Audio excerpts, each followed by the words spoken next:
Hello, this is the Provoked Prawn, and this is the Corsair Darkstar Wireless. This is an MMO and MOBA mouse which packs 15 buttons and some serious specs that include Corsair's Marksman sensor, which gives you up to 26,000 DPI, 650 IPS, 50 Gs acceleration, and 2000 Hz hyperpolling as well. This is a wireless mouse that supports both Bluetooth and 2.4 GHz connectivity, and as you can see is a very nice looking one with a really well thought out design in terms of the button placement on the side. More on that in a minute.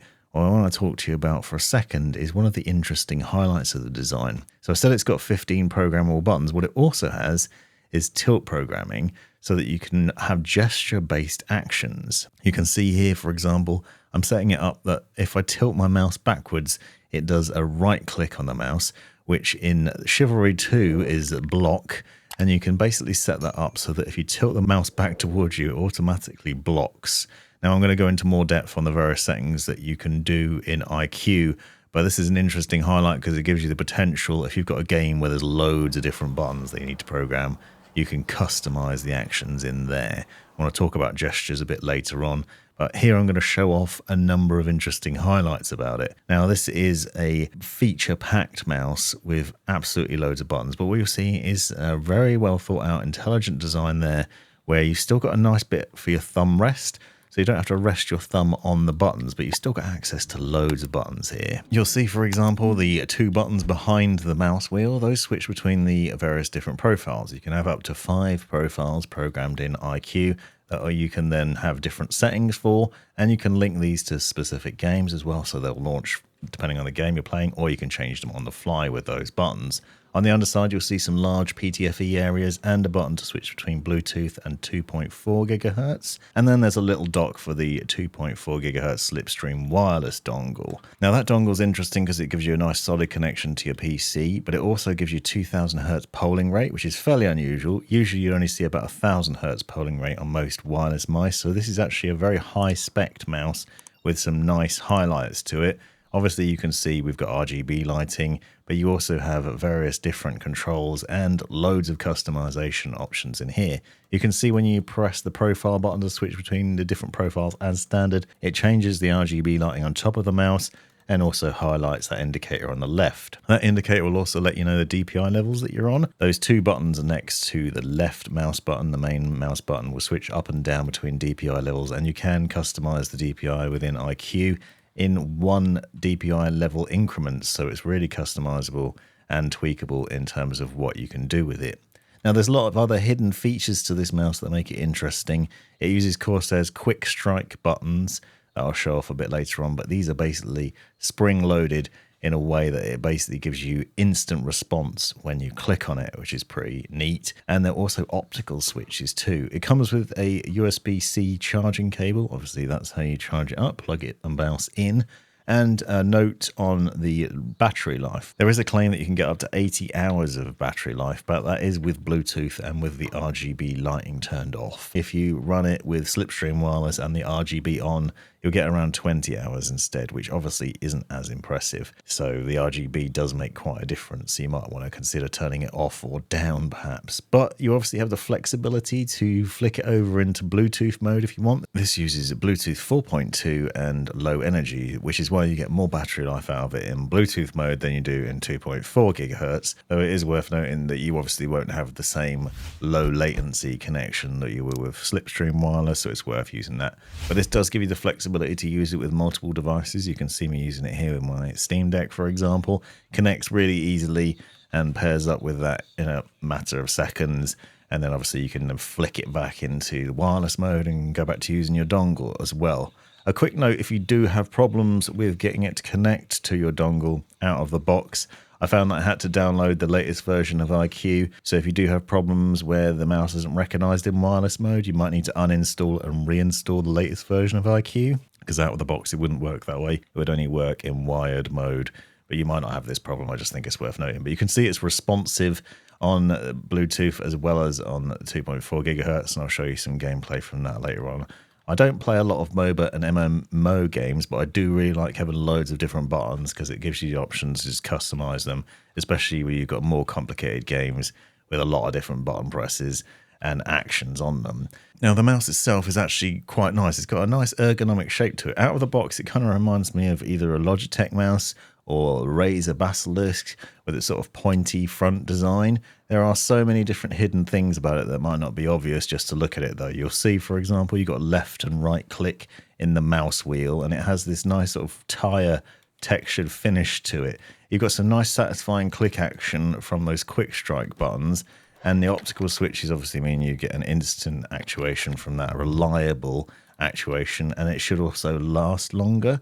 It also has an instant liftoff detection designed to cut off immediately with your liftoff, so that it basically registers it really well. If you want to use low DPI and sort of skirt your mouse around, you can do that. That has some interesting impact on the tilt gestures, though, that I'll talk a bit about later on.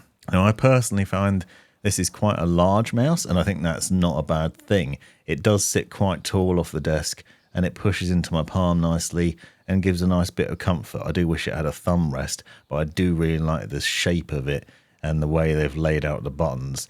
I have found, I'll be honest, that the buttons are easy to access, but if you're not looking at the mouse, it might be difficult to differentiate between them.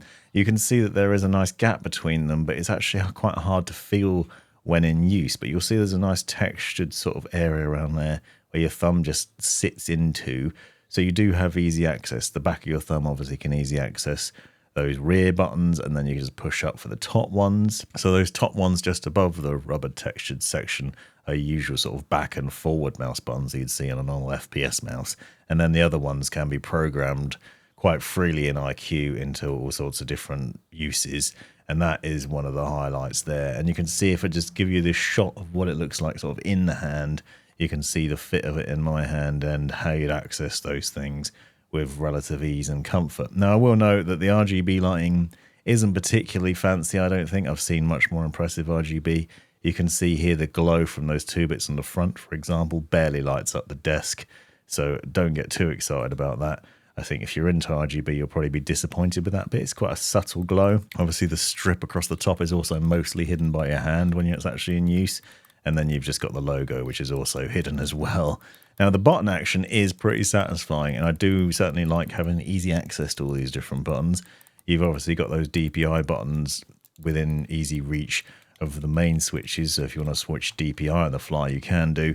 But you can customize all the things to your own personal preference, and it is nice to be able to do that. So I want to show some of what you can do there. So I'm using Chivalry 2 as an example. Obviously, this isn't an MMO or MOBA game, but it is packed with loads of different controls. There's all sorts of different attacks, overhead thrusts, slashes, parries, jabs, top-down sort of strikes, bottom-up strikes.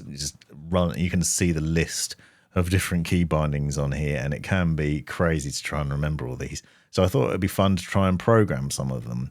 Now, one of the highlights of this is you can set up the profile, so you can see me doing that in iCUE, and basically launch a game based off that. So you can find a game that is in your settings, and then you can set up a profile specifically for it, attach it to that app, so every time you launch it, automatically go into that profile. This obviously streamlines the process and makes things a little bit easier, so you don't have to try and remember what profile you've set up for whatever game, and you just need to go through the different files and folders and find them. So you can see me doing that here, for example.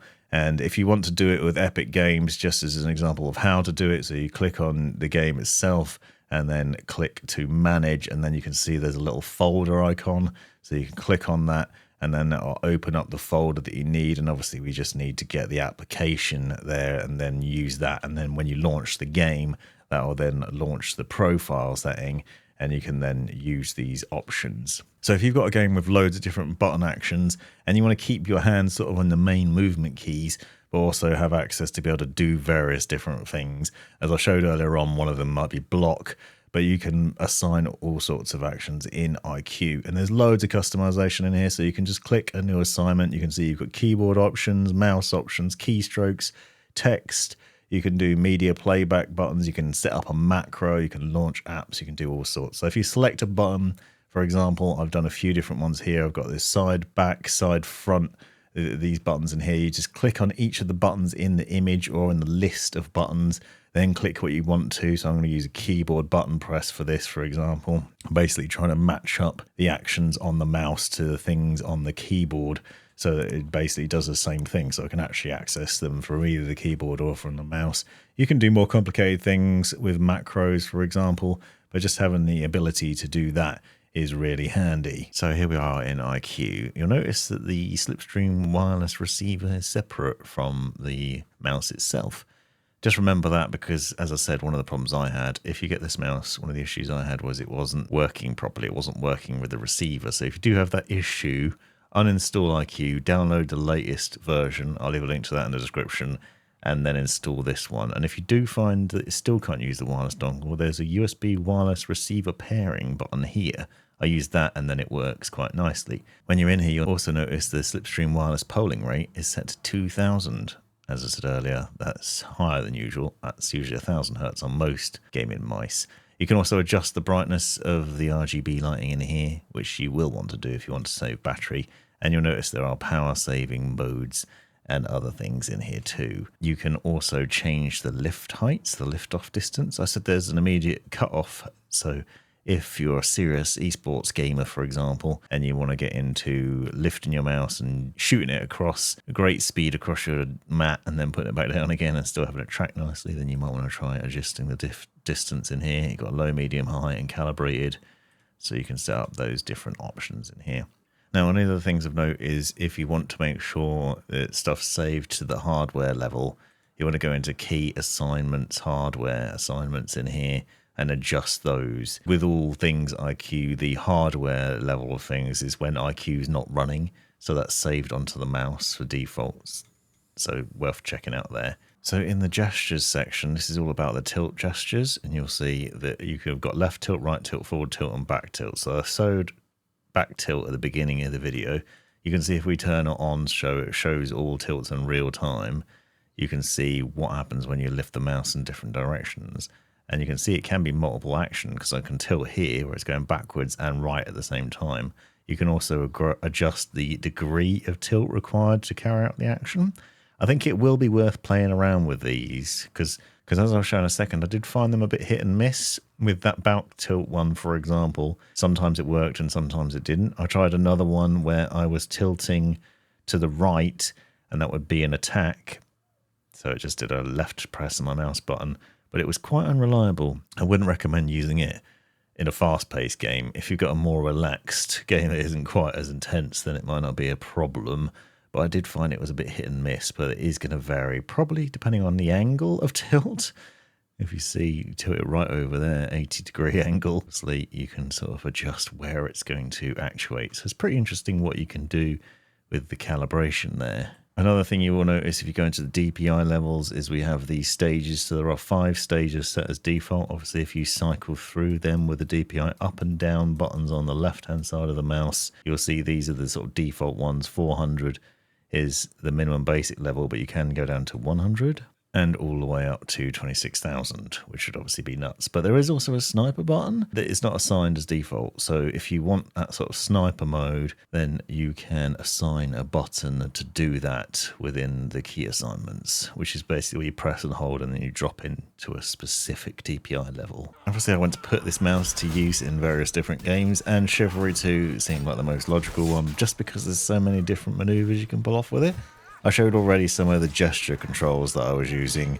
So I tried putting tilt backwards as block, for example, and then tilt right would be attack.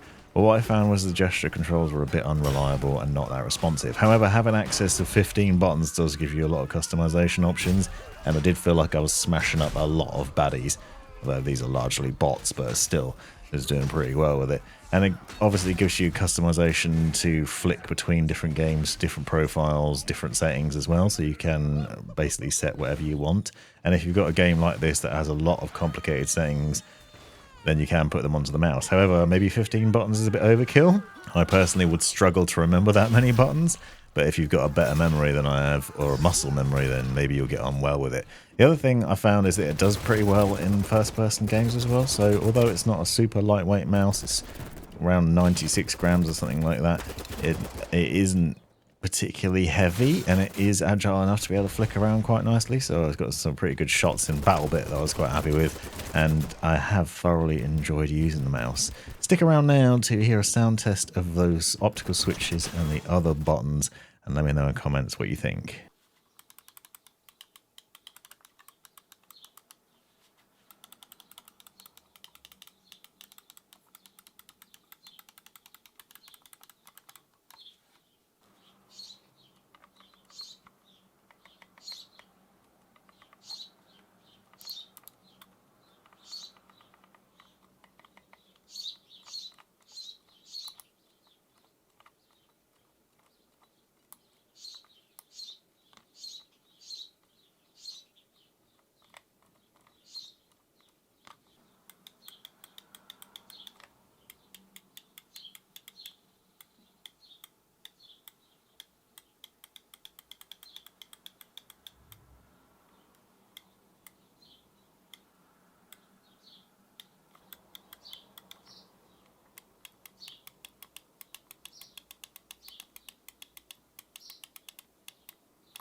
You've made it right to the end of the video, you brilliant legend you.